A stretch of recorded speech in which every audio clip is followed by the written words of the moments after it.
Hello दोस्तों। स्वागत है आपका हमारे यूट्यूब चैनल कॉमिक फैन पर। चलिए दोस्तों शुरू करते हैं परमाणु की रोमांचक कॉमिक्स मेरी ड्रेस वापस कर का दूसरा भाग। हेलो, कमिश्नर बोल रहा हूँ। उम्मीद है कि प्रोफेसर कृष्णकांत वहाँ पहुँच चुके होंगे।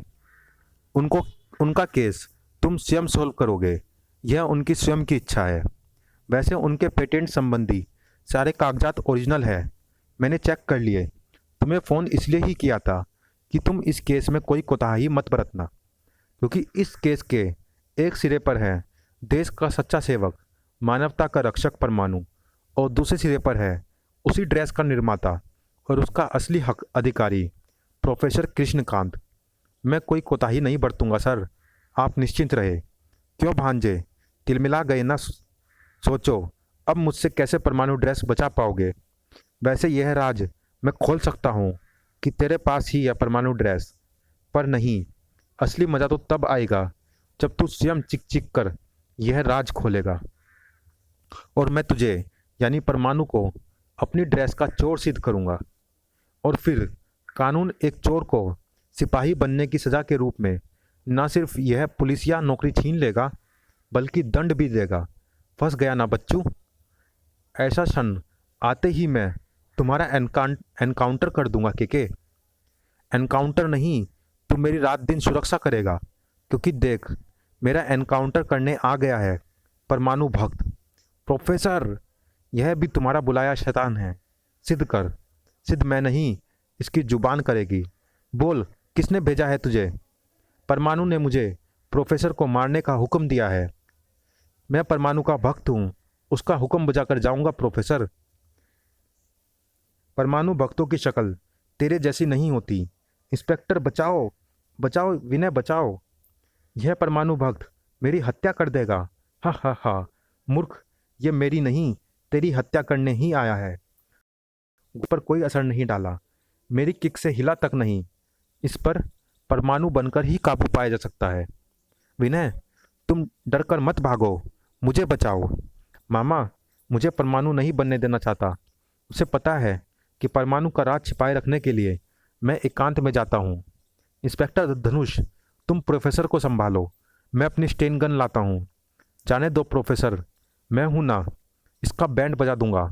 क्यों बान? जी सर जी। पर उसने धनुष के पांव रास्ते में पकड़ लिए और घुमाकर फेंक दिया। सर जी, इसने तो आपको ही कागज का फूल बना दिया। इससे पूर्व कि शैतान और शैतानी करता, बस बहुत मचा चुका है तू हंगामा। तुम मुझे ही मार रहे हो, मैं तो तुम्हारा ही भक्त हूँ। तू किसका भक्त है मैं अच्छे से जानता हूँ। परमाणु आ गया, उससे मेरी ड्रेस लेकर वापस दिलाओ। सर, धनुष सर जी, आप रुक जाओ। अभी इन प्रोफेसर साहब की रिपोर्ट कच्ची है, इन्होंने इस पर साइन तो किए ही नहीं। साइन नहीं किए? जाओ प्रोफेसर, पहले साइन करके रिपोर्ट पक्की करो। रुक जाओ परमाणु, वैसे भी मैं दिल से कहाँ चाहता हूँ कि परमाणु जैसे देशभक्त पर गोली तानूं। प्रोफेसर साइन करने भागा और परमाणु उसे लेकर थाने से बाहर हो गया। अब तुम स्वयं कमिश्नर के पास चलकर अपने मुंह से सच्चाई उगलोगे। सच्चाई मेरे इस रिमोट का बटन दबाते ही दम तोड़ देगी। उसने धीरे से कोट की जेब से निकाले रिमोट का बटन दबाया और इधर, ओह नो, इसके शरीर पर जरूर रिमोट कंट्रोल बम बंधा होगा। मामा जी की चाल, मामा जी चाल पर चाल चलकर उलझाना चाहते हैं और सबसे बड़ी बात, हर क्लू स्वयं ही खत्म कर डालते हैं। जैसे ही परमाणु इंस्पेक्टर विनय बनकर लौटा, ओहो, टीवी चैनल वाले भी आ गए। जी हाँ, लिखिए, परमाणु ने जब मेरी आधिकारिक परमिशन के बिना ड्रेस पहनी है तो वह ड्रेस चोर ही हुआ, और एक चोर देशभक्त कैसे हो सकता है? इंस्पेक्टर विनय, आपका क्या कहना है? क्या परमाणु को उसकी देश के प्रति की गई सेवा को देखते हुए कानूनन चोर कहा जा सकता है? No comment please. सवालों की बौछार होने लगी। नो कमेंट कहकर आप अपनी जिम्मेदारी से नहीं भाग सकते। यह क्यों नहीं कहते? परमाणु से ड्रेस वापस लेकर प्रोफेसर को सौंपने की हिम्मत नहीं जुटा पा रही पुलिस। पहले तुम ये बताओ कि तुम्हें कलम किसने सौंपी? किसने रिपोर्टर बनाया तुम्हें? विनय का पारा चढ़ चुका था। तेरा आई कार्ड दिखा, घर छूट गया। तो घर जा, वरना बंद कर दूंगा। आई कार्ड लेकर आना। हम रिपोर्टरों पर झुंझलाकर आप शो कर रहे हैं कि पुलिस परमाणु से प्रोफेसर को ड्रेस दिलाने में हिचकिचा रही है। पुलिस पर कीचड़ उछालते शर्म आनी चाहिए आपको।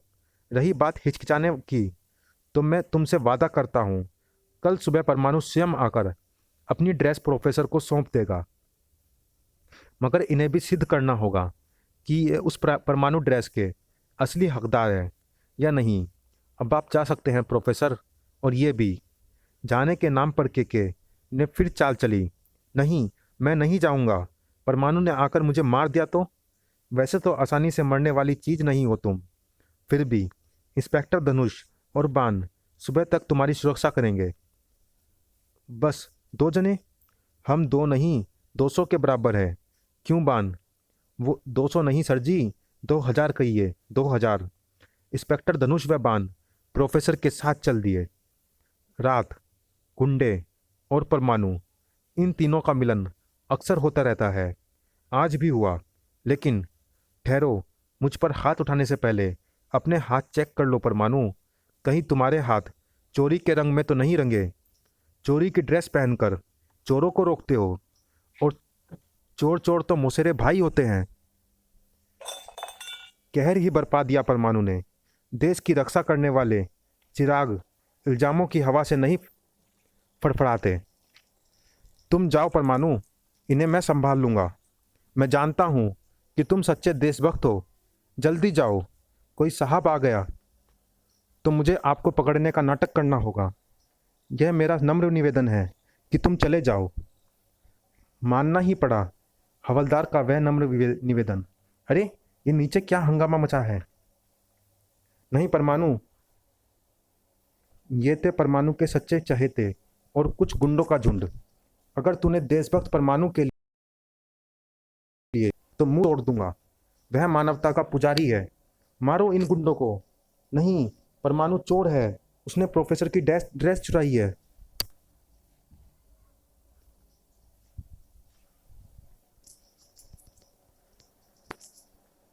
मामला आगे बढ़ने से पहले ही परमाणु बीच में आ गया। Stop, please stop. मुझ पर लगे इल्ज़ाम का फैसला कल सुबह होते ही हो जाएगा। परमाणु अंकल, उस खूसट प्रोफेसर को अपनी ड्रेस कभी मत देना। तभी मुड़ा परमाणु और हिंसक हो उठा उसका स्वर। तुम भाड़े के टट्टुओं, मैं जानता हूँ किसके इशारे पर तुम मेरे खिलाफ नारे लगा रहे थे। अगर एक पल भी और यहाँ दिखे तो मेरे परमाणु छल्ले तुम्हें भस्म कर देंगे। गुंडे 9-2-11 हो गए तुरंत। दोस्तों, मैं आपको विश्वास दिलाता हूँ, आपका परमाणु पर जो विश्वास है वह सदैव कायम रहेगा। कल को आने दो। लेकिन कल और आज के बीच में जो थी, आज की रात। स्वयं प्रोबोट भी चिंतित था। परमाणु, प्रोफेसर की यह चाल पिछली सारी चालों से ज़्यादा खतरनाक है। इसी रात में मुझे मामा जी की चालों का मुंह तोड़ जवाब ढूंढना है। क्योंकि वह जंग ताकत की थी और यह जंग कागजों से की है। कागजों की जंग कागज से ही जीत सकते हैं हम। आने वाले कल के बारे में परमाणु ही नहीं। अरे, तुम आते ही इस वर्षों पुरानी अलमारी में क्या ढूंढ रहे हो? तोड़, ऐसा तोड़ जिससे परमाणु पर लगने वाले दाग लगने से पूर्व ही मिट जाए। एक एक पुर्जे की बारीकी से चेक कर रही थी परमाणु की आंखें, और अंततः उन आंखों में वह चमक बढ़ गई। तुम ठीक कह रहे थे प्रोबोट, कागज की जंग अब हम कागज से ही जीतेंगे। टाइम क्या हुआ है? रात का 1 बज रहा है। एकाएक परमाणु ने प्रोबोट के चेहरे पर अपनी नज़रें गड़ा दी। मुझे क्यों घूर रहे हो?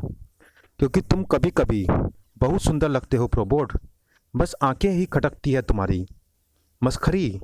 रात के 1 बजे थे और रात के 2 बजे धनुष और बान पूरी तरह उस बिल्डिंग के बाहर मुस्तैद खड़े थे, और अंदर एक साउंड प्रूफ कमरे में प्रोफेसर के मोबाइल पर फुसफुसा रहे थे। जेट, तुम तैयार रहना। जैसे ही गड़बड़ हो वहाँ बम बरसा देना। मैं फ़िलहाल सुरक्षित हूँ यहाँ। काश कोई सुरक्षा करने वालों के दिल से यह बात पूछता। सर जी, एक बात कहूँ, मेरा दिमाग ये सोचकर परेशान है कि जब परमाणु जैसे देशभक्त पर उंगली उठाई जा सकती है तो हमारी क्या बिसात है। बस कुर्बान, मेरे दिल से पूछ, मैं उसी से इस प्रोफेसर की सुरक्षा के लिए तैनात हूँ जिस पर मुझे ही नहीं पूरे देश को नाज है।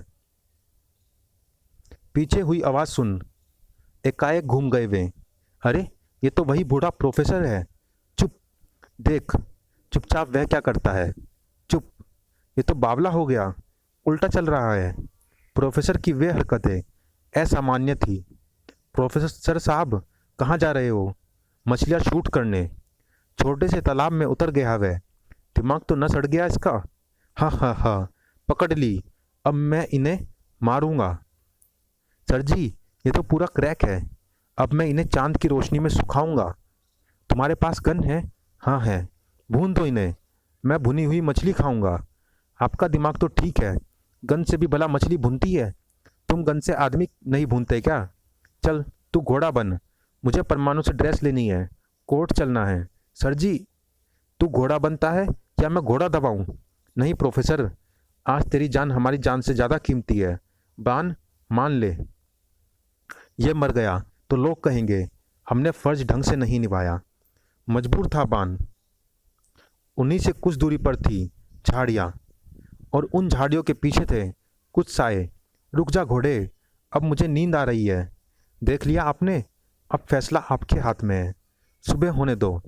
सुबह हो गई। कईयों को इंतजार था उस सुबह का। इंस्पेक्टर विनय, कहाँ है तेरा परमाणु? आने वाला है। अब तू जाएगा, तभी तो आएगा वह, क्योंकि तू ही तो है परमाणु। मैं आ गया हूँ प्रोफेसर। यह क्या चक्कर है विनय? मेरे बाजू में खड़ा है और परमाणु सामने है। यह लीजिए, इसमें है आपकी ड्रेस, इसे खोलिए तो। मेरी ड्रेस तो तेरे बदन पर है।